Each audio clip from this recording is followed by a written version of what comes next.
GHMC అభివృద్ధిని ప్రభుత్వం అడ్డుకుంటోంది. Mayor office ముందు బీజేపీ కార్పొరేటర్ల ధర్నా. ఎన్నికల కోడ్ వల్లే కౌన్సిల్ మీటింగ్ పెట్టలేదు. దాడులు చేస్తే సహించేది లేదన్న మేయర్. కరోనా తర్వాత ఆయాసం, బ్లడ్ క్లాట్ సమస్యలు. గాంధీకి క్యూ కడుతున్న పోస్ట్ కోవిడ్ పేషెంట్లు. ఈఎస్ఐ స్కామ్లో 144 కోట్లు అటాచ్ చేసిన ఈడీ. ప్లాట్స్, విల్లాలు, కమర్షియల్ షాపులు జప్తు. వేస్ట్ పేపర్కు మార్కెట్లో మస్తు డిమాండ్. రేట్ డబుల్తో వ్యాపారుల పరేషాన్. జీహెచ్ఎంసీకి నిధులు విడుదల చేయకుండా రాష్ట్ర ప్రభుత్వం అభివృద్ధిని అడ్డుకుంటోందని మండిపడ్డారు బీజేపీ కార్పొరేటర్లు. మేయర్ ఆఫీస్ ముందు ధర్నా చేశారు. వెంటనే కౌన్సిల్ మీటింగ్ పెట్టి కార్పొరేటర్లకు నిధులు విడుదల చేయాలని డిమాండ్ చేశారు. ప్రభుత్వం దుర్మార్గంగా వ్యవహరిస్తోందని ఆరోపించారు బీజేపీ చీఫ్ బండి సంజయ్. కార్పొరేటర్లపై పోలీసులు వ్యవహరించిన తీరుపై ఆయన ఆగ్రహం వ్యక్తం చేశారు. రాష్ట్ర ప్రభుత్వం జీహెచ్ఎంసీకి నిధులు విడుదల చేయకుండా అభివృద్ధిని అడ్డుకుంటోందని ఆరోపించారు బీజేపీ కార్పొరేటర్లు, కార్యకర్తలు. జీహెచ్ఎంసీ ఆఫీస్ ముందు ఆందోళన చేశారు. కేంద్రం ఇచ్చిన నిధులను కేసీఆర్ సర్కార్ దారి మళ్లిస్తోందని మండిపడ్డారు. వెంటనే కౌన్సిల్ మీటింగ్ పెట్టి కార్పొరేటర్లకు నిధులు విడుదల చేయాలన్నారు. కాలనీల్లో సమస్యల పరిష్కారానికి సహకరించాలని కోరారు. భారీగా తరలివచ్చిన బీజేపీ కార్యకర్తలు మేయర్ ఛాంబర్ దగ్గర ఆందోళనకు దిగారు. దీంతో బల్దియా కార్యాలయం దగ్గర ఉద్రిక్త పరిస్థితి ఏర్పడింది. మేయర్ ఛాంబర్ లోపలికి వెళ్లిన బీజేపీ కార్పొరేటర్లు అక్కడే ధర్నా చేశారు. దీంతో బీజేపీ కార్పొరేటర్లను, కార్యకర్తలను అదుపులోకి తీసుకున్నారు పోలీసులు.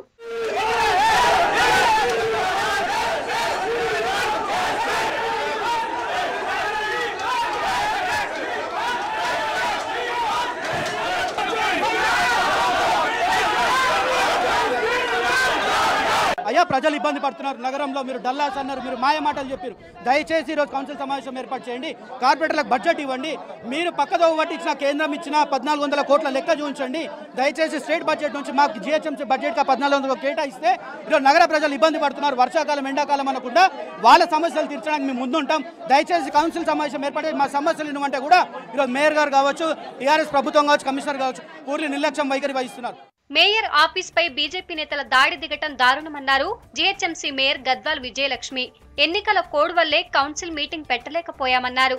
బీజేపీ కార్పొరేటర్లు అడిగిన ప్రతి పని చేశామన్నారు. వాళ్ళకి అసలు బుద్ధి ఉందా అని మండిపడ్డారు. ఇదే రిపీట్ అయితే సహించేది లేదన్నారు మేయర్. మీరు చేసిన ఈ ఒక ఘర్ష ఏదైతే చేసిండ్రో, ఇవాళ యాజిటేషన్ ఏదైతే మీరు చేసిండ్రో, ఇది మీ అంతటా మీరు చేసిండ్రా, మీకు లేకపోతే మీ హైకమాండ్ చేయమని చెప్పిందా?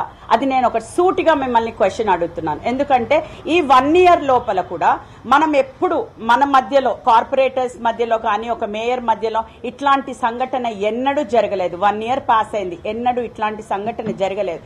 100% మీకు కూడా ఈ రోజు ఎందుకు కావట్లేదు, ఇవాళ కౌన్సిల్ ఎందుకు పెట్టలేదు అన్నది కూడా తెలుసు. First thing is MLC code code code code అని మళ్ళీ నేను చెప్తున్నాను. జీహెచ్ఎంసీ బీజేపీ కార్పొరేటర్ల అరెస్టును ఖండిస్తున్నామన్నారు state chief Bandi Sanjay. Arrest చేసిన వారిని బేషరతుగా విడుదల చేయాలని డిమాండ్ చేశారు. జీహెచ్ఎంసీ ఎన్నికలు జరిగి ఏడాదైనా ఇంతవరకు జనరల్ బాడీ మీటింగ్ పెట్టకపోవడమేంటని ప్రశ్నించారు. ప్రజా ప్రతినిధులున్న కనీస స్పృహ లేకుండా బీజేపీ కార్పొరేటర్లపై పోలీసులు దురుసుగా వ్యవహరించారని అన్నారు. టీఆర్ఎస్ పాలనలో ప్రజాప్రతినిధుల పరిస్థితే ఇలా ఉంటే సామాన్యుల సంగతేంటో చెప్పాల్సిన పని లేదన్నారు. టీఆర్ఎస్ మున్సిపల్ మంత్రి చెప్పినట్లే జీహెచ్ఎంసీ పనిచేస్తే కార్పొరేటర్లు, జీహెచ్ఎంసీ పాలకవర్గం ఎందుకున్నట్టని ప్రశ్నించారు. రాజకీయాల పేరుతో అభివృద్ధిని అడ్డుకోవడం కరెక్టు కాదన్నారు బండి సంజయ్.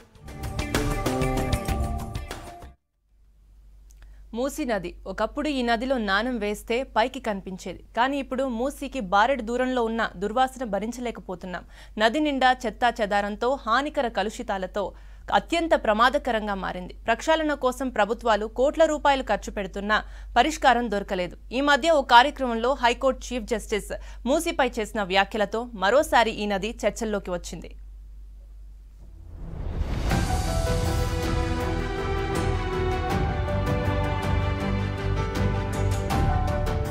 రోజురోజుకు పెరుగుతున్న నగర జనాభా వ్యర్థాలను నదిలోనే డంప్ చేస్తుండడం, పరిశ్రమల కలుషిత జలాలు చేరడంతో మూసీ నది అంటేనే భయపడుతున్నారు. నది వెంట ఉన్న బస్తీలు, కాలనీల వాసులు రోగాల బారిన పడుతున్నారు. గుజరాత్లోని సబర్మతి నది తరహాలో మూసీని ప్రక్షాళన చేస్తామని రాష్ట్ర ప్రభుత్వం ప్రకటించినా ఆచరణలో అడుగు ముందుకు పడడం లేదు.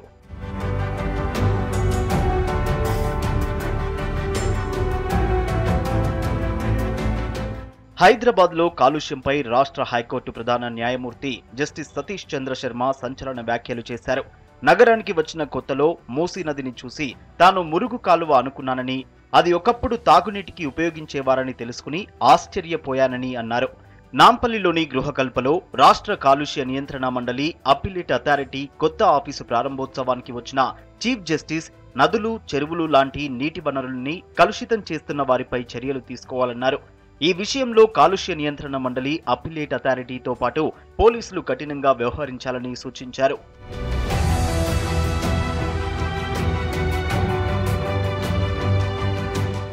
మూసీ నదిలో కాలుష్యం అంతకంతకు పెరుగుతోంది. నీటిలో ఆక్సిజన్ శాతం తగ్గి హైడ్రోజన్ విడుదలై పరిస్థితి దారుణంగా మారుతోంది. ఇదో పెద్ద పర్యావరణ సమస్య అని మూసీ ప్రక్షాళనకు ప్రత్యేక కమిటీ వేసి అభివృద్ధి చేస్తామని ప్రభుత్వం చెప్పింది. కానీ అలాంటి చర్యలేవీ తీసుకోలేదని అంటున్నారు పర్యావరణవేత్తలు.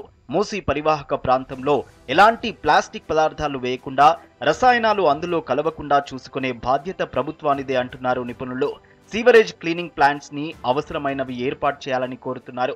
అంతా ఎట్లుంది, కంపగా ఉంది, అదంతా చాలా మంచిగా ఉంటుంది అని అనుకున్నాం. వచ్చినా కానీ ఇంత గలీజ్గా లేదు, ఇంకా గలీజ్ అయిపోయింది. అంతా ప్లాస్టిక్ అదంతా తెచ్చి ఇలా పడేస్తుండ్రు. దీనికన్నా మా భద్రకాళి గుడి మంచిగా ఉంటుంది, చెరువు బాగుంటుంది. ఇదంతా గలీజ్గా ఉంది. అంతా ఇక్కడ ఎప్పుడు వస్తాం కానీ పక్క చైర్ కూర్చుంటే కూడా వాసన బాగా వస్తుంది. ఇంకా దోమలు కూడా చాలా ఉంటాయి. అంటే ఇంతవరకు కూడా క్లీన్ చేయలేదు వాళ్ళు. అంతే వినాయక చవితి అప్పుడు ఉంటే క్లీన్ చేసారు, ఇంతవరకు ఇట్లానే ఉంది చెత్త. మూసీ పరివాహక ప్రాంతాల్లో నివసించే జనం కూడా దుర్వాసనతో ఇబ్బంది పడుతున్నారు. ఆరోగ్య సమస్యలు వస్తున్నాయంటున్నారు.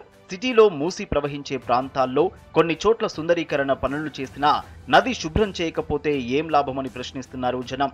హుస్సేన్ సాగర్ పరిస్థితి కూడా ఇలానే తయారైంది. దూరం నుంచి వచ్చిన వారు మూసీ గురించి గొప్పగా విన్నా ఇక్కడికి వచ్చాక ఆ స్థాయిలో ఏమీ లేదని, మూసీ, హుస్సేన్ సాగర్ తో రోగాలు వస్తాయంటున్నారు భాగ్యనగరం ప్రజలు. ఈ మూసీ నది ప్రక్షాళన పేరిట కాంట్రాక్టులు ఇచ్చుకోవడము, ఆ కాంట్రాక్టులతో ద్వారా ఏదో కొన్ని నిర్మాణాలు చేపట్టడమే తప్పితే పర్మనెంట్గా ఒక సుస్థిరమైన సుదీర్ఘ ప్రణాళిక అంటూ ఏది లేకుండా తెలంగాణ ప్రభుత్వము నిధులు కేటాయిస్తున్నదని మాకు అర్థమవుతుంది. ఈరోజు కూడా చూస్తే మూసీ నదిలో ఉన్న మురికి నీరు చాలా దుర్భరంగా ఉంది. 13 సూవేజ్ ట్రీట్మెంట్ ప్లాంట్స్ పెట్టినామన్నారు, ఇంకా 17 పెడుతున్నామన్నారు. ఇవి ఏవి కూడా పనిచేస్తలేవు అనేది మనకు స్పష్టంగా అర్థమవుతుంది. పర్యావరణ పరిరక్షణ బాధ్యత పూర్తిగా ప్రభుత్వాలపై వేయకుండా ప్రజలు కూడా రెస్పాన్సిబుల్ గా వ్యవహరించాలంటున్నారు పర్యావరణవేత్తలు. నదిలో చెత్తా చెదారంను డంప్ చేయొద్దని సూచిస్తున్నారు. కరోనా కొత్త చిక్కులు తెస్తుంది. కరోనా వచ్చింది తగ్గిందిలే అనుకుంటే పొరపాటే. కరోనా తగ్గాక కూడా ఇతర అవయవాల మీద ప్రభావం చూపిస్తుందని డాక్టర్లు వార్నింగ్ ఇస్తున్నారు.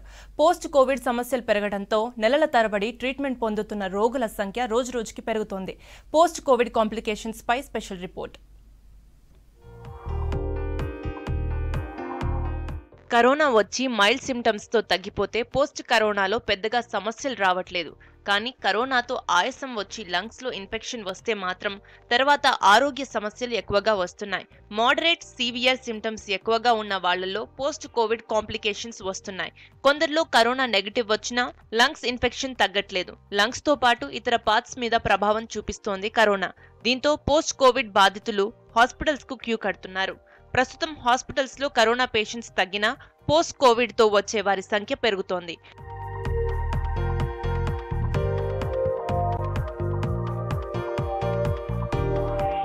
కరోనా వైరస్ బాడీలోకి వచ్చాక మొదట లంగ్స్ పై దాడి చేస్తుంది. అక్కడ రక్తనాళాలకు లింకేజ్ ఉండే ఎండోథెలియల్ కణాలపై అటాక్ చేస్తుంది. ఈ అటాక్ ఎదుర్కొనేందుకు రక్తనాళాల దగ్గర కొన్ని ప్రోటీన్లు విడుదలవుతాయి. వీటితో బ్లడ్ క్లాట్స్ ఏర్పడి రక్త ప్రసరణకు ఆటంకం ఏర్పడుతుంది. కరోనా తగ్గిన వెంటనే కాకుండా కొన్ని నెలల తర్వాత ఈ సమస్యలు రావచ్చంటున్నారు డాక్టర్లు. ఇలాంటి పేషెంట్స్ బ్లడ్ పల్చన చేసే మెడిసిన్స్ వాడాలంటున్నారు.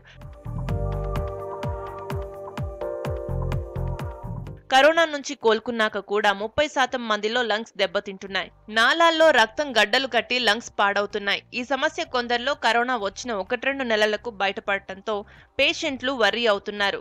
మరికొందరిలో కరోనా వచ్చినప్పుడు పెద్దగా సిమ్టమ్స్ లేకపోయినా తర్వాత ఆయాసం వస్తుందంటున్నారు డాక్టర్లు. అలాంటప్పుడు డాక్టర్ల పర్యవేక్షణలో చికిత్స పొందాలని సూచిస్తున్నారు. గాంధీ హాస్పిటల్లో కొందరు పోస్ట్ కోవిడ్ పేషెంట్స్ 3 నెలలుగా బెడ్ మీదే ట్రీట్మెంట్ పొందారు. దాదాపు 200 మంది లాంగ్ టైం ట్రీట్మెంట్ తీసుకున్నారు. వీళ్లలో 85% మంది ఐసీయూలోనే ఉన్నారు. 33 ఏళ్ల ఓ వ్యక్తికి 6 నెలలు ట్రీట్మెంట్ ఇచ్చినట్టు గాంధీ డాక్టర్లు చెప్తున్నారు. రోజుకి 150 మంది వరకు పోస్ట్ కోవిడ్ సమస్యలతో గాంధీకి వస్తున్నారు. హాస్పిటల్కు వస్తున్న ప్రతి 100 మందిలో 80% మంది కండరాల బలహీనత, నీరసం లాంటి సమస్యలు చెప్తున్నారు. మిగిలిన 20% మందిలో జ్ఞాపక శక్తి నశించడం, డయేరియా, ఒళ్ళు నొప్పులు వస్తున్నాయంటున్నారు డాక్టర్లు.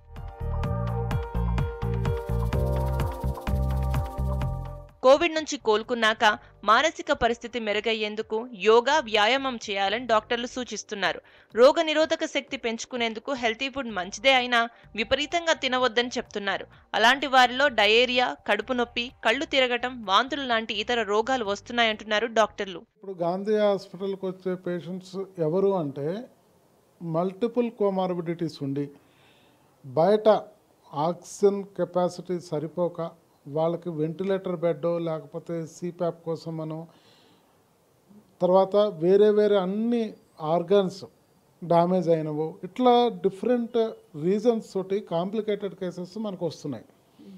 సో ఇట్లా చాలా కాంప్లికేషన్స్ ఉండటం వల్ల, ఈ కోమార్బిడిటీస్ ఉండటం వల్ల, సివియారిటీ ఆఫ్ ఇన్ఫెక్షన్ వల్ల న్యాచురల్గా వీళ్ళకి మనకి రికవరీ అనేది కొంచెం ప్రొలాంగ్గా పడుతుంది. కరోనా వచ్చిన వారు స్టెరాయిడ్స్ ఎక్కువగా తీసుకోవడం కూడా పోస్ట్ కోవిడ్ సమస్యలకు కారణం అంటున్నారు డాక్టర్లు. ఎలాంటి ఆరోగ్య సమస్యలు కనిపించినా వెంటనే డాక్టర్లను సంప్రదించాలే కానీ లైట్ తీసుకోవద్దని హెచ్చరిస్తున్నారు. ఈ మధ్యకాలంలో బరువుతో బాధపడుతున్న వారి సంఖ్య పెరిగిపోతున్నట్టు స్టడీస్ చెప్తున్నాయి. కారణాలు ఏమైనా ఈ అధిక బరువుకు చెక్ పెట్టకపోతే ఎన్నో ప్రమాదాలు పొంచి ఉన్నాయంటున్నారు డాక్టర్లు. తగ్గించుకోవడానికి కసరత్తులు మొదలు పెట్టకపోతే ఇబ్బందులు తప్పవని హెచ్చరిస్తున్నారు. ఒబెసిటీని తగ్గించేందుకు ఇంగ్లీష్ మందులే కాకుండా ఆయుర్వేదం పోటీ పడుతోంది. మారుతున్న లైఫ్ స్టైల్లో ఫుడ్ హ్యాబిట్స్, ఉద్యోగాల రీత్యా గంటల తరబడి కూర్చొని పనిచేయడంతో పాటు మరికొందరైతే జీన్స్ వల్ల లావెక్కుతారు. ఇలా అధిక బరువు బారిన పడుతున్న వాళ్ళ సంఖ్య బాగా పెరుగుతోందని స్టడీస్ చెబుతున్నాయి. ఇప్పటికే చాలా మంది ఐటీ ఉద్యోగులు వర్క్ ఫ్రం హోమ్ లోనే కొనసాగుతున్నారు. 20కి పైగా కంపెనీల్లో పనిచేస్తున్న 60,000 ఉద్యోగుల జీవన స్థితిగతులపై ఈ మధ్య కాలంలో సర్వే నిర్వహించారు. దాదాపు 63% మంది అధిక బరువుతో బాధపడుతున్నట్లు తేలింది. జీవన శైలిలో మార్పులు రాకపోతే అధిక బరువుతో పాటు ఇతర వ్యాధుల బారిన పడే ప్రమాదం ఉందని హెచ్చరిస్తున్నారు డాక్టర్లు. హార్ట్అటాక్, ఊపిరితిత్తుల సమస్యలు త్వరగా వచ్చే ప్రమాదం ఉందన్నారు. హార్ట్అటాక్ తో చనిపోయిన వారిలో అధిక బరువు ఉన్నవారే ఎక్కువ కావడం బాధాకరమంటున్నారు. తినే తిండి మనం ఎలా ఉండాలో నిర్దేశిస్తుందని, అందుకే బయట ఎక్కడ పడితే అక్కడ దొరికే ఫుడ్ విషయంలో జాగ్రత్తలు పాటించాలంటున్నారు. మనకి ఒబేసిటీ తోటి కొలెస్ట్రాల్ లెవెల్స్ ఎక్కువ కావడము, దాంతో డైరెక్ట్లీ హార్ట్ ప్రాబ్లమ్స్ ఇంక్రీజ్ కావడం, చాలా మందికి డయాబెటీస్ రావడము. సో ఒబేసిటీ తోటి ఇంక్రీజ్ ఫ్యాట్ తోటి లివర్స్కి ఫ్యాటీ లివర్ కావడము, లేకపోతే ఆబ్స్ట్రక్టివ్ స్లీప్ ఏప్నియా అంటాం, అంటే పడుకున్నప్పుడు సరిగ్గా శ్వాస తీసుకోకపోవడం, ఇట్లాంటి ప్రాబ్లమ్స్ అన్ని చాలా ముడిపడి ఉన్నాయి ఒబేసిటీతో. సో ఇట్ ఈస్ అందుకోసం very important to control our weight. So ఇది మనం కంట్రోల్ చేయాల్సింది బోత్ లైఫ్ స్టైల్ తోటి అండ్ అంటే both physical activity and diet. శారీరక వ్యాయామం తప్పనిసరిగా లైఫ్ లో భాగం చేసుకోవాలని డాక్టర్లు సూచిస్తున్నారు. కంప్యూటర్లపై పనిచేసేవారు గంటకు 2-3 సార్లు కుర్చీలోంచి లేచి నడవడం మంచిది. ఉదయాన్నే రన్నింగ్ చేయాలి. వ్యాయామం చేసే సమయం ఓపిక లేకపోతే సైక్లింగ్ అయినా చేయాలి. శరీరంలోని అన్ని భాగాలకు రక్త ప్రసరణ సక్రమంగా జరిగేలా స్విమ్మింగ్, యోగా లాంటివి వాటితో అధిక బరువు రాకుండా చూసుకోవచ్చని డాక్టర్లు చెబుతున్నారు. Every each 3 important meals of the day అనేది తీసుకోవాల్సి వస్తుంది. Breakfast, lunch and dinner. And distance between each meal has to be ఒక 6 to 8 hours. అండ్ మధ్యలో స్మాల్ స్నాక్ తీసుకోవడం కూడా ఇంపార్టెంట్. అండ్ డైట్తో పాటు డైట్లో optimum amount of proteins, fat and carbohydrates mix అయి ఉండాలి. సో ఇప్పుడు జంక్ ఫుడ్ తీసుకుంటే మనము fat content of the food చాలా ఎక్కువ ఉంటుంది and that is unhealthy. So అందుకోసం ఎనీ నార్మల్ మీల్లో మనం equal amounts of proteins, carbohydrates and fat అనేది ఉండడం కంపల్సరీ చాలా ఇంపార్టెంట్. ఒబేసిటీకి ఇంగ్లీష్ మందులతో పాటు ఆయుర్వేదంలోనూ ఏళ్ల క్రితం నుంచే చికిత్స అందుబాటులో ఉందంటున్నారు ఆయుర్వేద డాక్టర్లు. చిన్న చిన్న టిప్స్ తో బరువు తగ్గించే ప్రయత్నం చేస్తున్నామంటున్నారు. 10 నుంచి 15 రోజుల్లోనే తాము ఇచ్చిన ప్రోటోకాల్స్ ని పేషెంట్స్ అడాప్ట్ చేసుకుంటున్నారని తెలిపారు. ఒబేసిటీకి ఆయుర్వేదం బెటర్ అనే సజెస్ట్ చేస్తున్నారు. సజెస్ట్ చేయడం ఒకటి, వైద్యం చేసిన దాన్ని పేషెంట్ యాక్సెప్ట్ చేయడం ఒకటి. సో మేము ఎక్కువగా కూడా ఏంటంటే పేషెంట్ని యాక్సెప్ట్ చేసే విధంగా మార్చి ట్రీట్మెంట్స్ ఇవ్వటం వల్ల యాక్సెప్టెన్స్ బాగుంటుంది. కాకపోతే కొంతమంది యాక్సెప్ట్ చేయరు. యాక్సెప్ట్ చేయని వాళ్ళలో రిజల్ట్స్ కూడా అలాగే ఉంటాయి. నార్మల్ వేలో దేర్ ఫుడ్ క్వాంటిటీస్ని రెగ్యులేట్ చేయగలుగుతాం. ఇట్లాంటి ప్రోటోకాల్స్ అడాప్ట్ చేసుకోవడం వల్ల ఎక్కువ మంది పేషెంట్స్ మా దగ్గర చికిత్సకి నిలబడగలుగుతున్నారు. దాంట్లో మేము ఇచ్చినటువంటి యాక్టివిటీస్ ఇవి కూడా తీసుకుని బెనిఫిట్ తీసుకున్న వాళ్ళు ఎక్కువ మంది కనిపిస్తారు. వ్యాయామాలతో ఒబేసిటీని తగ్గించుకోవాలని, టైంకి భోజనం, టైంకి నిద్ర కూడా అవసరమని, మనసు ప్రశాంతంగా ఉంచుకుంటే ఎలాంటి రోగాలు దగ్గరకు రావని సలహా ఇస్తున్నారు ఆరోగ్య నిపుణులు. ఈఎస్ఐ కుంభకోణం కేసుకు సంబంధించి మనీ లాండరింగ్ చట్టం కింద 144 కోట్ల రూపాయలను అటాచ్ చేశారు ఈడీ అధికారులు. మొత్తం 5 నిందితులకు సంబంధించి ఆస్తులను అటాచ్ చేశారు. ఈఎస్ఐ మాజీ డైరెక్టర్ దేవికా రాణి, మాజీ జేడీ పద్మజ, ఫార్మసిస్ట్ నాగమణి, 2 కాంట్రాక్టర్లకు సంబంధించి 131 ఆస్తులను అటాచ్ చేశారు. ఇందులో 97 ప్లాట్స్, 6 విల్లాలు, 18 కమర్షియల్ షాపులు ఉన్నాయి. హైదరాబాద్, బెంగళూరు, నోయిడా, చెన్నైలోని ఆస్తులు కూడా జప్తు చేసిన వాటిలో ఉన్నాయి. దేవికా రాణికి సంబంధించి 6,28 లక్షల విలువ చేసే నగలతో పాటు భారీ మొత్తంలో నగదును ఫ్రీజ్ చేశారు.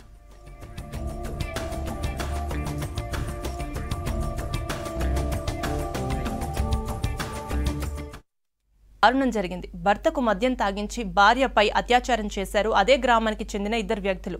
ఆ తర్వాత ఆమెను హత్య చేశారు. సురేష్ అనే వ్యక్తిని పోలీసులు అదుపులోకి తీసుకున్నారు. శ్రీకాంత్ అనే నిందితుడు పరారీలో ఉన్నాడు.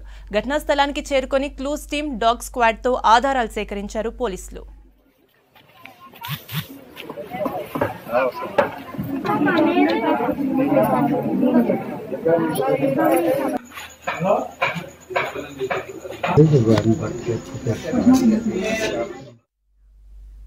రంగారెడ్డి జిల్లా మణికొండ మున్సిపాలిటీలో అక్రమ నిర్మాణాలపై చర్యలు తీసుకుంటున్నారు మున్సిపల్ అధికారులు. నిబంధనలకు విరుద్ధంగా నిర్మిస్తున్న బహుళ అంతస్తుల భవనాలను కూల్చివేస్తున్నారు. కొత్త కమిషనర్ ఫాల్గున్ కుమార్ ఆధ్వర్యంలో కూల్చివేతలు ప్రారంభించారు. కిజ్రా హిల్స్ కాలనీలో నిబంధనలు పాటించకుండా నిర్మించిన అదనపు అంతస్తులను కంప్రెషర్తో కూలగొట్టారు. ఇప్పటికే 12 అక్రమ నిర్మాణాలను గుర్తించామని, అందులో 4 కూల్చివేశామని తెలిపారు కమిషనర్. నిబంధనలు పాటించకపోతే కఠిన చర్యలు తీసుకుంటామని హెచ్చరించారు.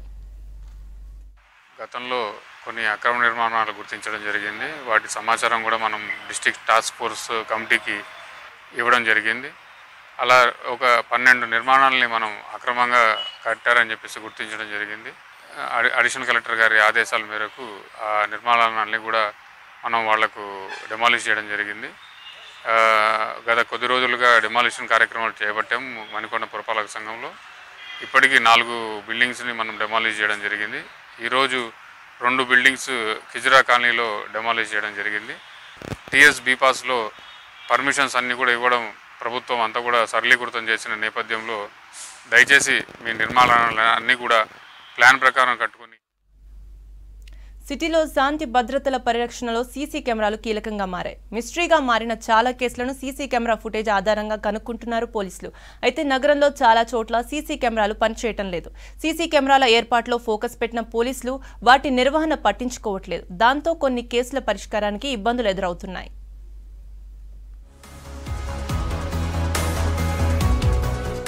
హైదరాబాద్లో నేరాల నియంత్రణ కోసం పోలీసులు చాలా ప్రాంతాల్లో సీసీ కెమెరాలు ఏర్పాటు చేశారు. షాపులు, ఇళ్లు, కాలనీలు, కమ్యూనిటీ హాల్స్ లో కూడా ఇవి కనిపిస్తున్నాయి. కమ్యూనిటీ పోలీసింగ్ నేను సైతం కార్యక్రమంలో భాగంగా 5 లక్షలకు పైగా సీసీ కెమెరాలను స్వచ్ఛంద సంస్థల సహకారంతో ఏర్పాటు చేశారు. సిటీలో ఏ నేరం జరిగినా ముందుగా సీసీ కెమెరాల ఆధారంగానే కేసు దర్యాప్తు చేస్తున్నారు పోలీసులు. చాలా కేసుల్లో సీసీటీవీ ఫుటేజీ దర్యాప్తునకు ఉపయోగపడుతోంది. అయితే కొన్ని ప్రాంతాల్లో నేరాలు జరిగినప్పుడు ఇవి పనిచేయకపోవడంతో దుండగులు తప్పించుకోవడానికి వీలవుతోంది. కెమెరాల ఏర్పాటుపై దృష్టి పెట్టిన పోలీసులు వాటి నిర్వహణ మాత్రం గాలి కొదిలేశారు. దీంతో కేసుల దర్యాప్తునకు బ్రేక్ పడుతోంది.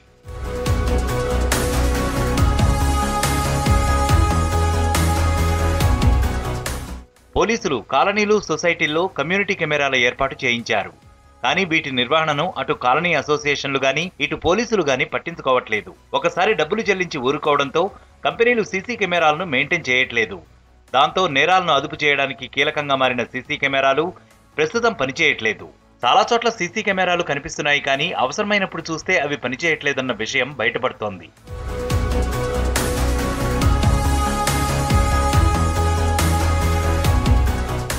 బంజారాహిల్స్, జూబ్లీహిల్స్, కోటి, పంజాగుట్ట లాంటి కీలక ప్రాంతాల్లో కొన్ని గల్లీల్లో సీసీ కెమెరాలు పనిచేయట్లేదు. దాంతో పోలీసులు కేసులు సాల్వ్ చేయడం ఆలస్యమవుతోంది. బంజారాహిల్స్ కేబీఆర్ పార్కులో సినీ నటి చౌరాసియాపై దాడి చేసి సెల్ ఫోన్ లాక్కుని పారిపోయిన వ్యక్తిని పట్టుకోవడానికి పోలీసులు ఇబ్బందులు పడ్డారు. పోలీసులు సీసీ కెమెరాలను పరిశీలిస్తే ఒక్కటి పనిచేయట్లేదని తేలింది. దాంతో చాలా ఆలస్యంగా నిందితుడిని పట్టుకున్నారు. అన్ని ఏరియాస్లో సిటీలో సీసీటీవీ కెమెరా లేవు. కొన్ని బ్లాక్ స్పాట్స్, హాట్ స్పాట్స్ కూడా ఉన్నాయి. So role of traditional investigation method, old investigation method ప్రకారం ఈ entire task force team and west zone team కలిసి ఈ కేసుకి డిటెక్ట్ చేశారు. మన టెక్నాలజీ అండ్ సీసీటీవీ కెమెరాకి కొన్ని అడ్వాంటేజెస్ ఉన్నాయి. మోస్ట్ ఇంపార్టెంట్ అంటే పేస్ ఆఫ్ ఇన్వెస్టిగేషన్ చాలా ఫాస్ట్గా అవుతుంది. పంజాగుట్ట చిన్నారి మర్డర్ కేసులో డెడ్ బాడీ పడవేసిన షట్టర్ దగ్గర సీసీ కెమెరాలు పనిచేయట్లేదు. దీంతో కేసు దర్యాప్తు ఆలస్యమైంది. హిమాయత్ నగర్ లో ఓ వ్యక్తి బైక్ పై వెళ్తుంటే వెనక నుంచి ఓ వెహికల్ వచ్చి ఢీకొట్టి వెళ్లిపోయింది. అతను తీవ్రంగా గాయపడ్డాడు. సంఘటనా స్థలంలో సీసీ కెమెరాలు ఉన్నా పనిచేయకపోవడంతో అతన్ని ఢీకొట్టింది ఎవరనేది ఇంకా మిస్టరీగానే మారింది. దర్యాప్తులో కీలకంగా ఉండాల్సిన సీసీ కెమెరాలు చాలా ప్రాంతాల్లో పనిచేయట్లేదు. దీంతో అనేక కేసుల్లో ఆధారాలు దొరక్క రోజుల తరబడి దర్యాప్తు సాగుతోంది.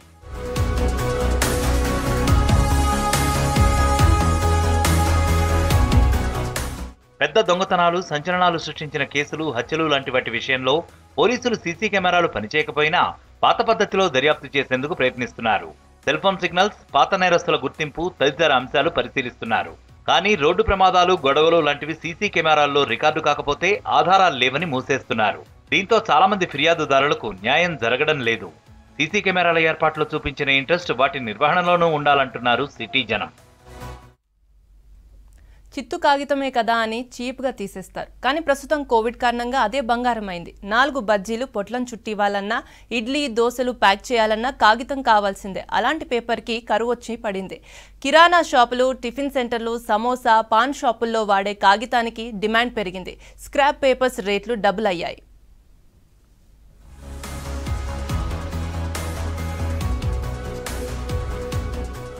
కరోనా కారణంగా 2 ఏళ్లుగా స్కూళ్లు, కాలేజీలు మూతపడ్డాయి. న్యూస్ పేపర్లతో పాటు వివిధ రూపాల్లో వినియోగించే కాగితానికి కొరత ఏర్పడింది.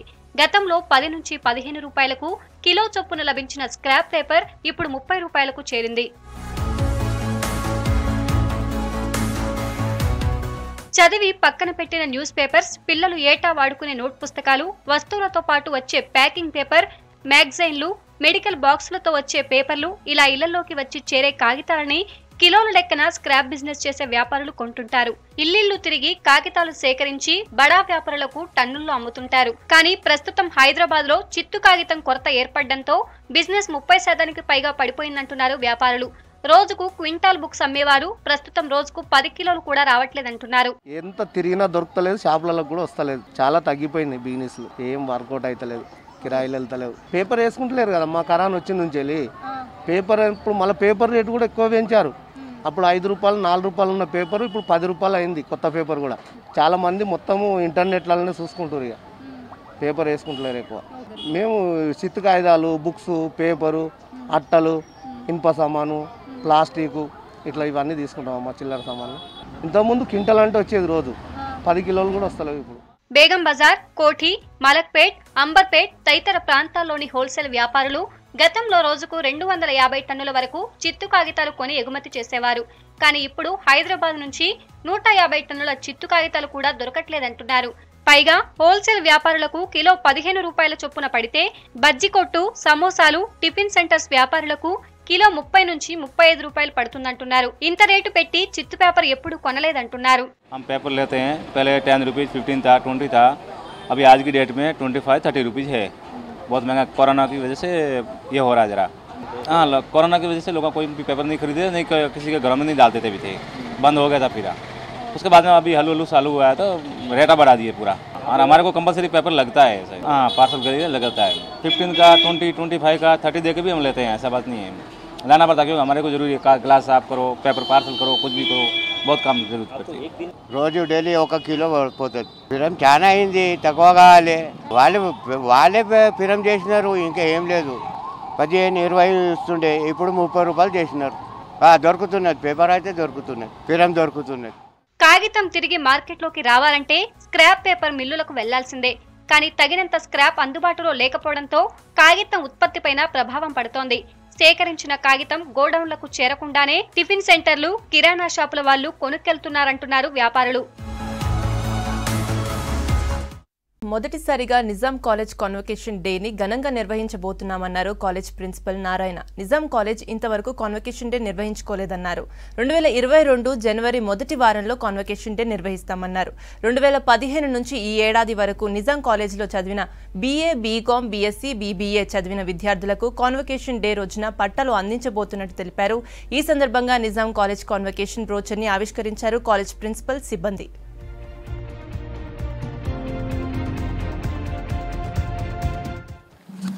Nizam college 134 years old historical college. Osmania university కన్నా పురాతనమైనటువంటి ప్రాచీనమైనటువంటి కాలేజ్. ఈ కాలేజీలో ఇంతవరకు యూజీ కోర్సెస్ మనకు అటానమస్ ఫర్ యూజీ కోర్సెస్ కాబట్టి ఇంతవరకు యూజీ కోర్సులకు సంబంధించి స్నాతకోత్సవం జరపబడలేదు. ఇది ఫస్ట్ టైం మేము ఈ కాన్వకేషన్ డే లేదా గ్రాడ్యుయేషన్ డే అంటారు దీన్ని.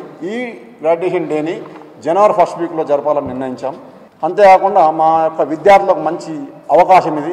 స్నాతకోత్సవంలో పట్టాలు తీసుకోవడం అనేది BA, BSc, BCom విద్యార్థులు 6 సంవత్సరాల విద్యార్థులకు అనగా 2015-16 బ్యాచ్ నుంచి 2020-21 బ్యాచ్ అంటే 6 సంవత్సరాల విద్యార్థులు అంటే కోర్సు కంప్లీట్ అయినటువంటి విద్యార్థులు ఈ 6 సంవత్సరాల్లో వీళ్ళందరికీ మంచి ఇది ఒక అవకాశం. స్నాతకోత్సవంలో పట్టాలు తీసుకోవడం అనేది మంచి అవకాశం, సువర్ణ అవకాశం.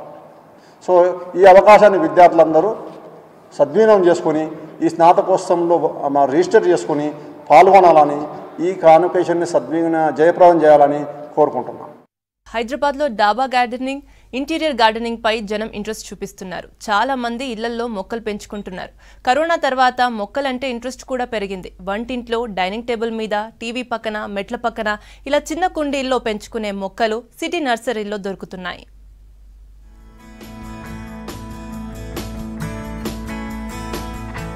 ఇళ్లల్లో లాన్ గ్రీనరీ, డాబా గార్డెనింగ్తో మొక్కలు పెంచే అలవాటు సిటీ జనంలో ఎక్కువైంది. ఇండిపెండెంట్ హౌస్తో పాటు అపార్ట్మెంట్ వాసులు కూడా ఇండోర్, అవుట్డోర్ ప్లాంట్స్ పెంచుతున్నారు. దాంతో నర్సరీల్లో మొక్కలకు గతం కంటే గిరాకీ పెరిగింది. ప్రస్తుతం కార్తీక మాసం సీజన్ కావడంతో తులసి, జమ్మి, ఉసిరికాయ లాంటి మొక్కలను కొంటున్నారు. ఇవే కాకుండా money plants, spider plant, weeping fig, areca palm, gerbera daisy, snake plant మొక్కలకి నర్సరీల్లో ఎప్పుడూ సేల్స్ ఉంటున్నాయని నిర్వాహకులు చెబుతున్నారు.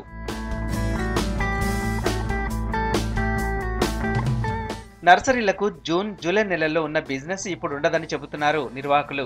మొక్కలను పూణే, బెంగళూరు, కోల్కతా, ఆంధ్రప్రదేశ్లోని రాజమండ్రితో పాటు వివిధ రాష్ట్రాల నుంచి తెప్పించి సేల్స్ చేస్తున్నామంటున్నారు. మొక్కల్లో రకాలు, బ్రీడ్, ఇంపోర్టెడ్ క్వాలిటీని బట్టి 30 రూపాయల నుంచి 5,000 రూపాయల దాకా అందుబాటులో ఉన్నాయంటున్నారు నర్సరీల నిర్వాహకులు. జెడ్ ప్లాంట్, బోన్సాయి లాంటి ఖరీదైన మొక్కలు కూడా అమ్ముతామన్నారు. 5 years నుంచి కూడా వ్యాపారం కొంచెం అంతంత మాత్రంగా ఉంది. కానీ ఈ సంవత్సరం అయితే మాత్రం అసలు గిరాకీలు లేవండి. అసలు వ్యాపారం లేదు, కస్టమర్లు బాగా తక్కువ వస్తున్నారు. ఏంటంటే అర్థం కావట్లేదండి. వర్షాకాలం కూడా ఈ సంవత్సరం బాగా డోలండి. అసలు ఇంత మాత్రం ఉండదండి. రోజుకి బాగా నమ్మేది ఒక 10-20 మంది కస్టమర్లు వచ్చేవారు. ఇప్పుడైతే రోజుకి 5-6 గంటలు ఎక్కువ రావట్లేదు. అసలు ఈ సంవత్సరం అసలు స్టార్ట్ అవనినప్పుడు కూడా 1 month అయితే బాగుంది సార్ వ్యాపారం. 1 month తర్వాత అయితే వ్యాపారం లేదు.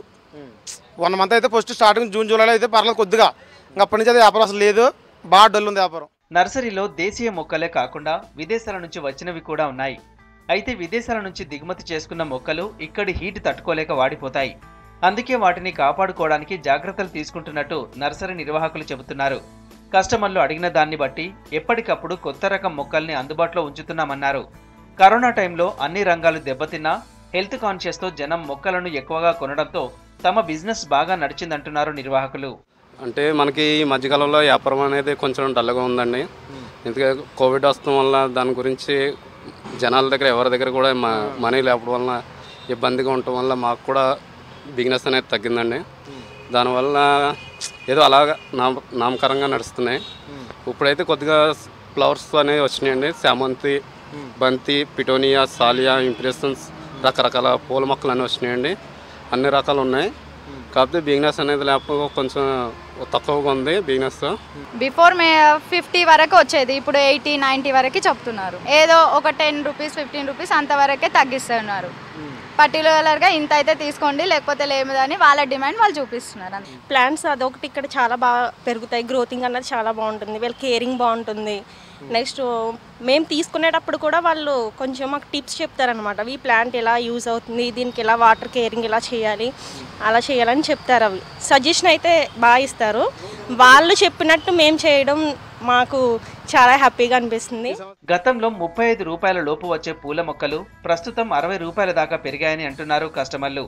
కరోనా తర్వాత నర్సరీలో ప్రతి మొక్క పైన 20% పైగా ధరలు పెరిగినట్టు చెబుతున్నారు. అదే లాక్డౌన్ పీరియడ్లో కొన్నాను, మళ్ళీ సీజన్ కదా ఇంకో కొన్ని మారుద్దామని అనుకుంటా కొన్ని కొనుక్కుందామని వచ్చాను. అరేకా ఫార్మ్స్ ముఖ్యంగా ఈ తమలపాకు చెట్లు ధరలు అంటే కొంచెం అంటే లాక్డౌన్ ముందు కొంచెం తక్కువగా పర్లేదు రీజనబుల్గా ఉంటాయి. కొద్దిగా వాళ్ళు కొంచెం ఒక 10% అట్లాగా పెరిగింది. ఈ సీజన్ అయితే ఫ్లవర్స్ చాలా సీజన్ కనుక అసలు సీజన్ వైజ్ ఫ్లవర్స్ చాలా వెరైటీస్ ఉన్నాయి. మామూలు టైంలో ఇంత రావు. ఇండోర్ ప్లాంట్ అంటే ఇప్పుడు దొరికేటివే కనుక ఇక ఫ్లవర్ ఎక్కువ ఇంపార్టెన్స్ ఇస్తాం. ఇక్కడ ఆల్మోస్ట్గా మ్యాక్సిమం అన్ని వెరైటీస్ దొరుకుతాయి. జీనియా, జరబరా, గులాబీ ఇవన్నీ వెరైటీస్ని దొరుకుతాయండి. ఇక్కడ గులాబీ బాగా అవుతాయండి. గులాబీ, కాశ్మీర్ గులాబీ, బెంగళూరు గులాబీ ఇవి బాగా సేల్ అవుతాయండి. అంటే హోల్సేల్గా ఇస్తారని బయట కన్నా కొంచెం ₹1 తక్కువ ఇస్తారు, హోల్సేల్గా చేస్తారు. నర్సరీలో మొక్కలు పెంచడానికి ఉపయోగించే ఎరువులు, ఎర్రమట్టి, కొబ్బరి పొట్టును కూడా అమ్ముతున్నట్టు నిర్వాహకులు చెబుతున్నారు. ఇవి bulletin updates. Stay tune to V6 news as it is.